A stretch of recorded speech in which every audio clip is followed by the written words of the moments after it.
जय माता दी। श्री दुर्गा सप्तशती द्वितीय अध्याय। देवताओं के तेज से देवी का प्रादुर्भाव और महिषासुर की सेना का वध। ओम।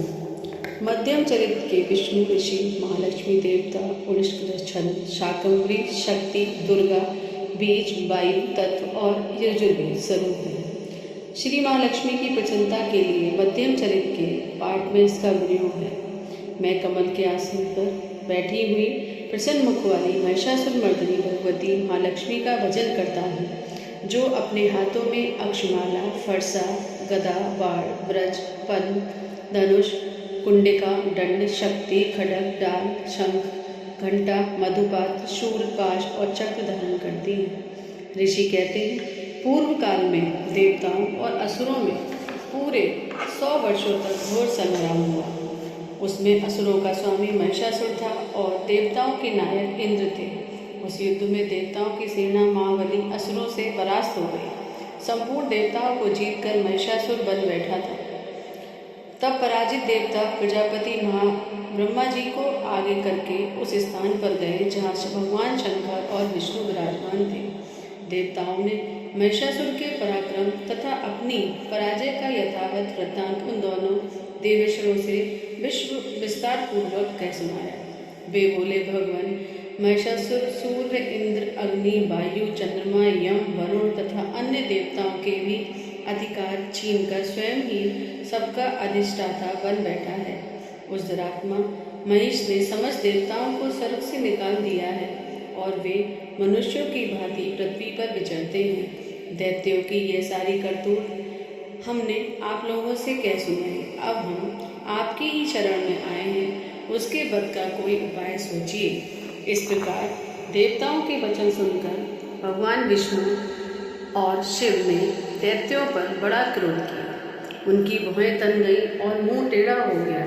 तब अत्यंत कोप में भरे हुए चक्रपाणी श्री विष्णु के मुख से एक महान तेज प्रकट हुआ। इसी प्रकार ब्रह्मा, शंकर तथा इंद्र आदि अन्य देवताओं के शरीर से भी बड़ा भारी तेज निकला। वह सब मिलकर एक हो गया। महान तेज का वह पुंज ज्वालायमान पर्वत सा जान पड़ता।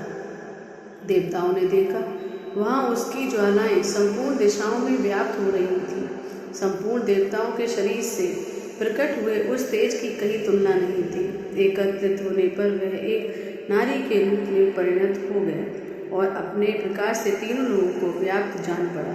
भगवान शंकर का जो तेज था, उससे उस देवी का मुख प्रकट हुआ। यमराज के तेज से उसके सिर में बाल निकल आए। श्री विष्णु भगवान के तेज से उसकी भुजाएं उत्पन्न हुई।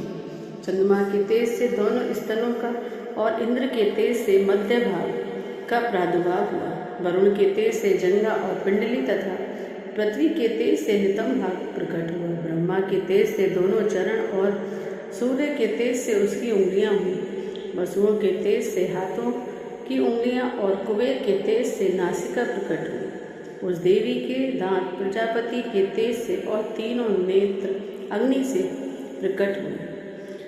उनकी भुएं संध्या के और कान वायु के तेज से उत्पन्न हुए थे। इसी प्रकार अन्य देवताओं के तेज से भी उन कल्याणमयी देवी का अभिवादन हुआ। तदंतर समस्त देवताओं के तेज पुंज से प्रकट हुई देवी को देखकर महिषासुर के सताए हुए देवता बहुत प्रसन्न हुए। पिनाकधारी भगवान शंकर ने अपने शूल से एक शूल निकालकर उन्हें दिया।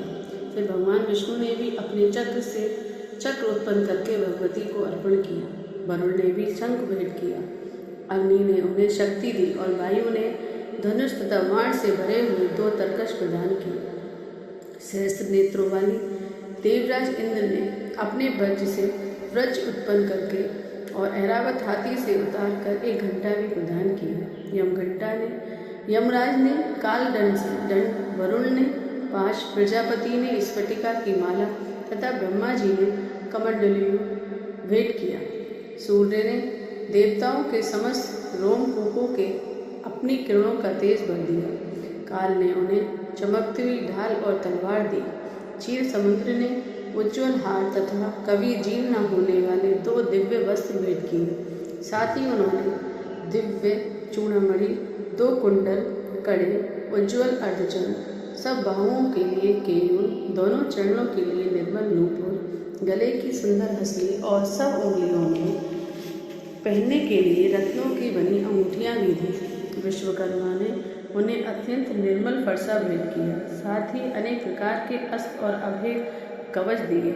इनके सिवा मस्तक और वक्ष स्थल पर धारण करने के लिए कभी न कुम्हलाने वाले कमलों की मालाएं दी। जल्दी ने उन्हें सुंदर कमल का फूल भेंट किया। हिमालय ने सवारी के लिए सिंह तथा भांति भांति के रत्न समर्पित किए। धनाध्यक्ष कुबेर ने मधु से भरा पानपात्र दिया और संपूर्ण नागों ने राजा शेष ने जो इस पृथ्वी को धारण करते हैं उन्हें बहुमूल्य मणियों से विभूषित नागहार भेंट दिया। इस प्रकार अन्य देवताओं ने भी आभूषण और अस्त्र शस्त्र देकर देवी का सम्मान किया। तत्पश्चात उन्होंने बारंबार अट्ठास पूर्वक उच्च स्वर से गर्जना की।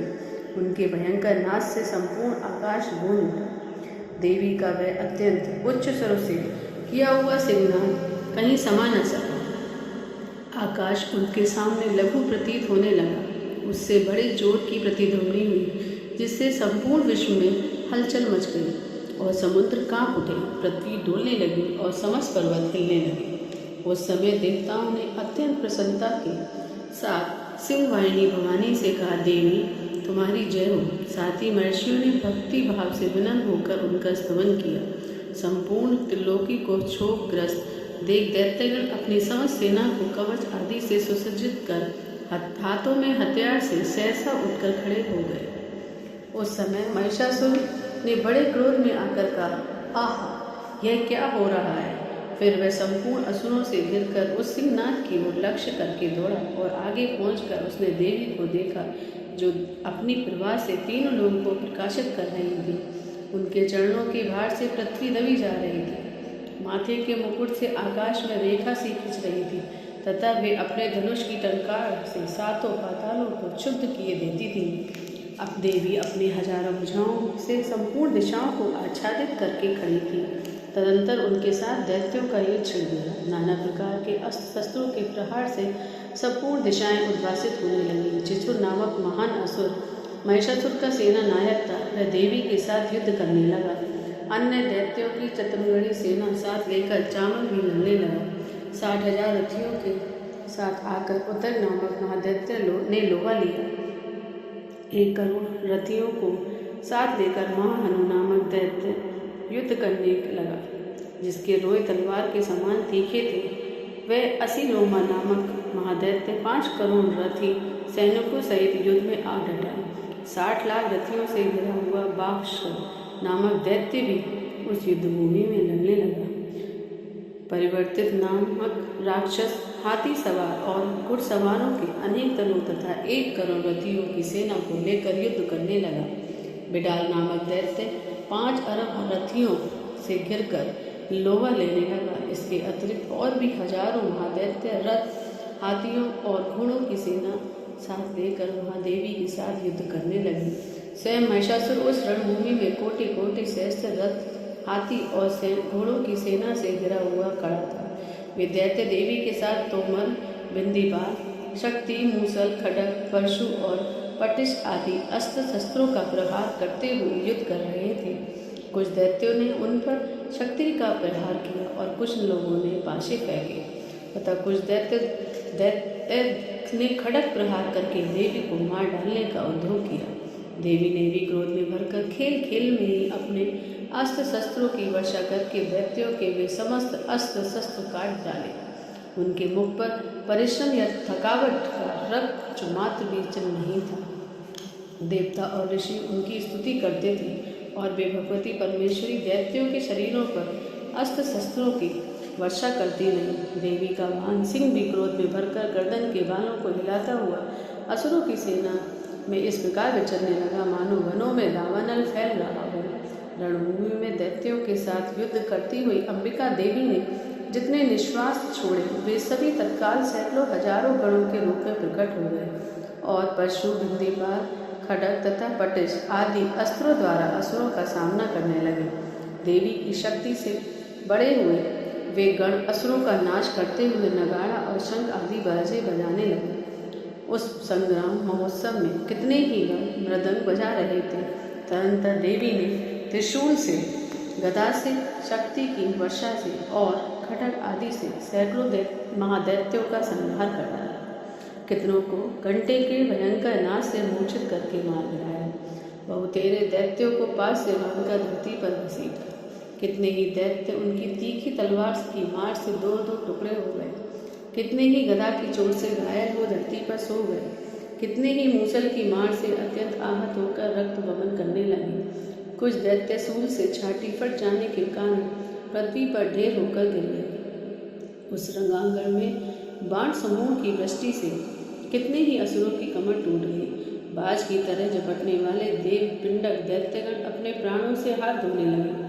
किन्हीं की बाहें छिन्न भिन्न हो गई, कितनों की गर्दनें कट गई। कितने ही दैत्यों के मस्तक कट कट कर गिरने लगे। कुछ लोगों के शरीर मध्य हाथ से ही विदीर्ण हो गए। कितने ही महादैत्य जांघें कट जाने से पृथ्वी पर गिर पड़े। कितनों को ही देवी ने एक बाह और एक पैर और एक नेत्र वाले करके दो टुकड़ों में चीर दिया।